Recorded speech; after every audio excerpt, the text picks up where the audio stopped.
সৌরভ আর জিবুল দুজন ছেলেই একসাথে বড় হয়েছে, এক পাড়ায়, এক স্কুলে, একই বেঞ্চে। সৌরভ ছিল ভিন্নরকম।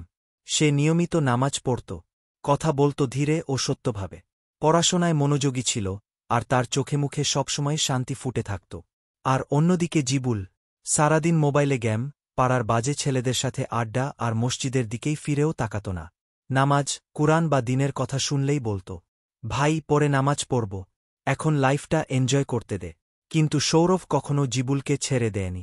প্রতিদিন মসজিদে যাওয়ার সময় সৌরভ বলত, জিবুল চল একসাথে নামাজে যাই। জবাব আসত, ভাই তোকে কে বাধা দিচ্ছে, তুই যা, আমি থাক। দিন যায়, মাস যায়। জিবুলের জীবন আরও অন্ধকারে ডুবে যেতে থাকে। পড়াশোনায় পিছিয়ে পড়ে, মন অস্থির থাকে, রাতে ঘুম হয় না। একদিন বিকেলে জিবুল পার্কে বসেছিল একা। হঠাৎ পাশে এসে বসে সৌরভ। সে খুবই নরম স্বরে বলল, জিবুল, বন্ধু হিসেবে তোকে আমি সত্যিই ভালোবাসি। আমি চাই তুই শান্তি খুঁজে পাস, তুই হেদায়েতের পথে ফিরে আসিস। দুনিয়া তো খুবই ছোট, কিন্তু আখিরাত তো চিরন্তন। চল বন্ধু, আমরা একসাথে নামাজ পড়ি, কুরআন পড়ি, আল্লাহর দিকে ফিরে যাই। সেদিনের কথাগুলো যেন জিবুলের হৃদয় কেঁপে দেয়। রাতে সে প্রথমবারের মতো কান্না করে নামাজে দাঁড়ায়। সে যেন হালকা হয়ে যায়, বুকের ভেতর শান্তির স্রোত বইতে থাকে।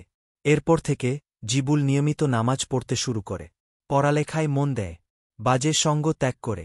আজ তারা দুই বন্ধু, সৌরভ ও জিবুল, একসাথে মসজিদে যায়, একসাথে ইসলামের পথে চলে। শেষ কথা, হিদায়াত দেয়ার মালিক আল্লাহ। কিন্তু একজন বন্ধু যদি সত্যিকারের দাওয়াত দেয়, তাহলে সেই দাওয়াত অনেক বড় পরিবর্তনের শুরু হতে পারে।